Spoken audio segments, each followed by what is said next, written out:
রাজশাহীতে গ্র্যান্ড অতিথি হোটেল রাজ এর আনুষ্ঠানিকভাবে উদ্বোধন করা হয়েছে।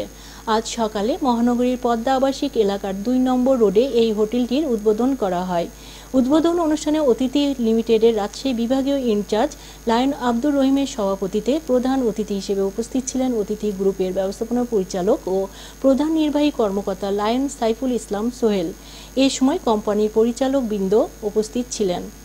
উদ্বোধন অনুষ্ঠানে অতিথি গ্রুপের ব্যবস্থাপনা পরিচালক লায়ন সাইফুল ইসলাম সোহেল বলেন, এই হোটেলটি রাজশাহীর আতিথেয়তা ও পর্যটন খাতে নতুন মাত্রা যোগ করবে বলে আশাবাদ ব্যক্ত করেন। সেই সাথে এই হোটেলের সুযোগ সুবিধা সম্পর্কে সকলকে অবগত করেন।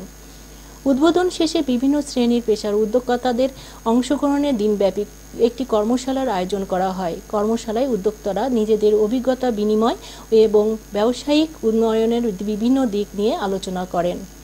আক্তারি আলম, ডেস্ক রিপোর্ট, নবরূপ টিভি।